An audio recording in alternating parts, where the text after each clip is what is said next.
we're gonna do is put our fruit in. But we have to make sure that when I turn it on and put the fruit in, get your hand or this is always over it or it'll go everywhere. Okay, so first we're gonna turn it on. Now we're gonna grab a lemon. We're gonna stick it in and put the juicer.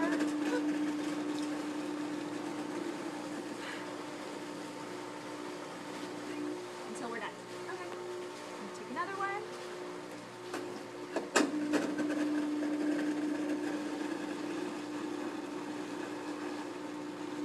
Until it's totally done. Do you want to try it now? Yeah, I'll try. Okay. Can I do an apple? You can do an apple or a lemon, whatever is easiest. Gotta make sure it's all the way over so we doesn't go everywhere. Press lightly. Good job. Let's try another one. You go ahead. Another one? Yeah. Can I do two? Yeah.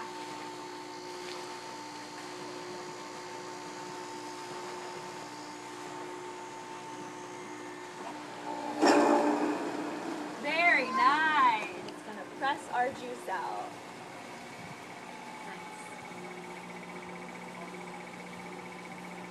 You're gonna let it keep going until it stops coming out.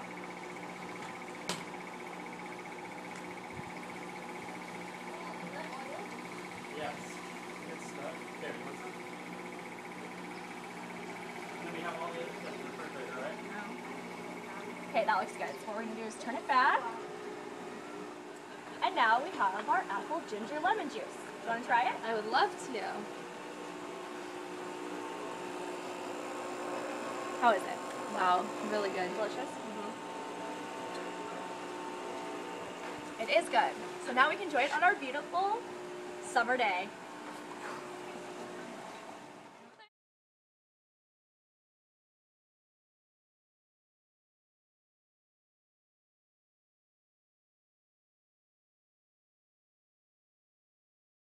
So today we're going to be learning how to use the juice press. And our objective is that you'll be able to use the juice press following my supplied instructions, which are right here. And it's basically a step-by-step to get you through the juice press. And our second objective is that once you learn how to do it, you'll be able to make drinks successfully. Okay. And then at the end, I will assess you by having you verbally explain to me the process of using the juicer. All right. All right, great, let's get started. Have you ever used a juicer before? I haven't.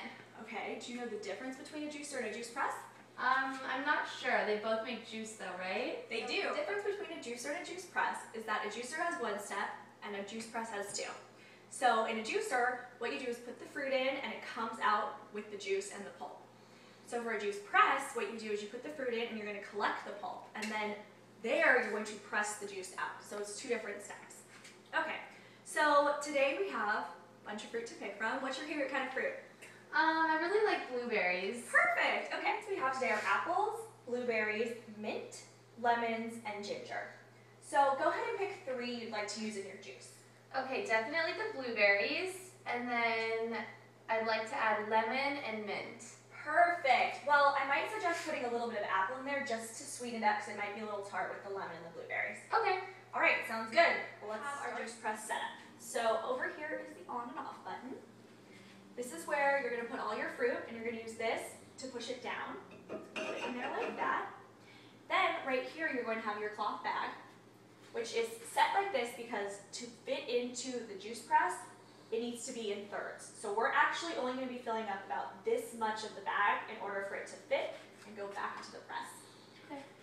These trays need to be down here in order to catch the mess, the juice, the extra pulp that may come out. And then this is your catcher for the actual juice. And this is where you're going to press and your juice is going to come and slide out like this.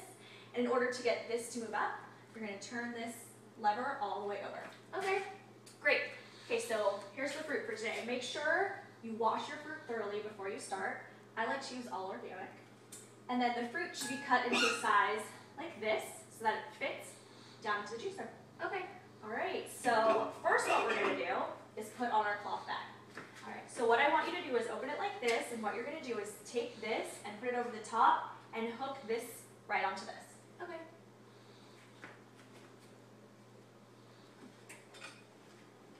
Like this? Yep, keep going. Good job. Start. I will show an example first, Okay. so that you have a good idea of what to do. Okay. I'm going to grab a few lemons and a few blueberries. And and then we're going to turn it on, but we always have to make sure to keep a hand or this over it because it's going to go everywhere. So we're going to turn it on. We're going to push it down. Blueberries. Why don't we move on to putting in the apples and the lemons as well? So let's see.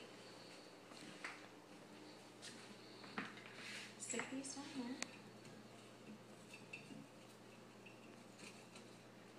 Okay, and then always cover it.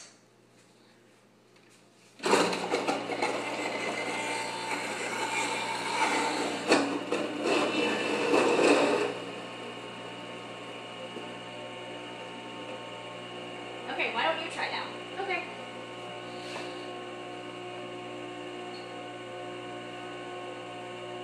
Make sure to cover it.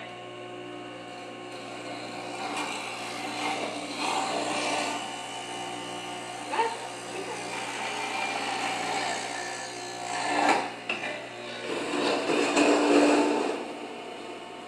Good work, but next time push down a little slower. Okay. Okay, keep going. You can also tell that we need more because this isn't all the way filled yet.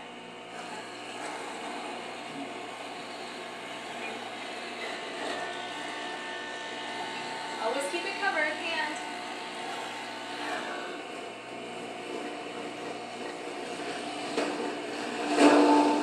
Good job.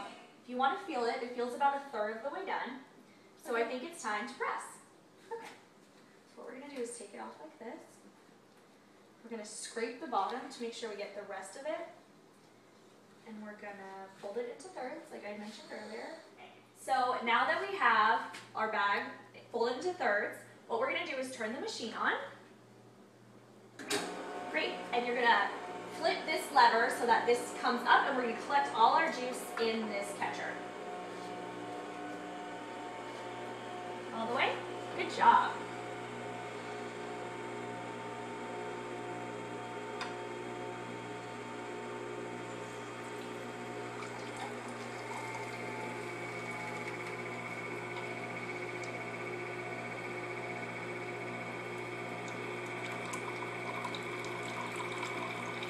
Okay, so that looks good. Why don't you flip the lever now?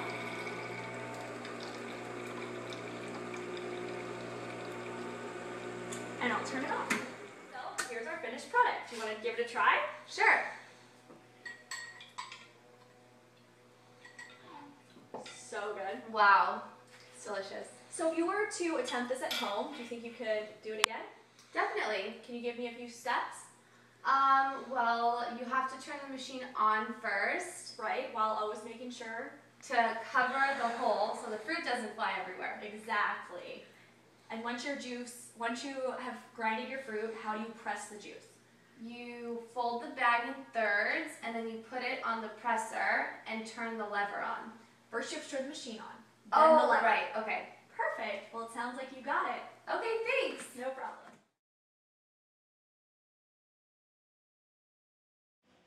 Hi, so this is my reflection of my video lesson design.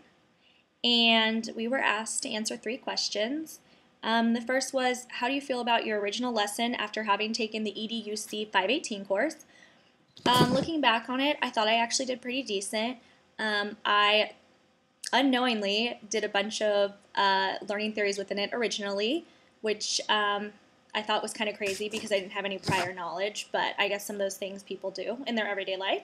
I did notice I was missing an objective at the beginning, which is really necessary so that the student knows what we're going to be doing and what I want to accomplish out of the lesson. And I was also missing assessment at the end, which can be helpful so that the student understands how well they did based on the lesson and where I think they need improvement. But I thought I did a good job with positive reinforcements and cueing, reminding my student that certain things should be done after I've given her those instructions. The second question we were asked to answer was, were the theories and strategies you chose effective for reteaching this lesson? I thought the theories I chose the second time around were very effective for reteaching my lesson.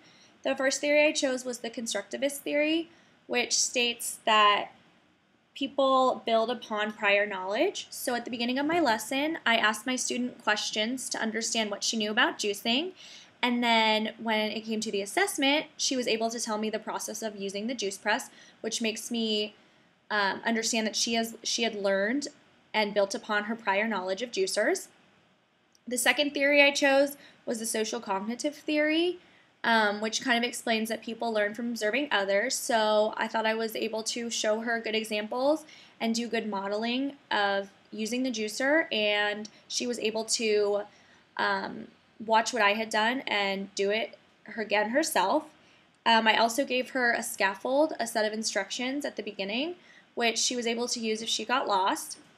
And the last theory I chose was sociocultural theory, and I was able to give her a lot of positive feedback and a lot of praise for things she did right.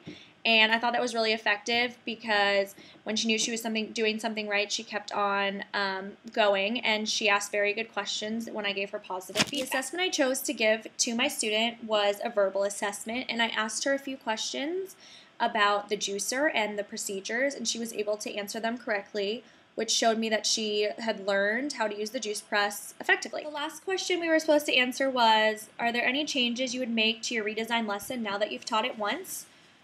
I would say there are probably a few things that I would change or add to improve my lesson plan.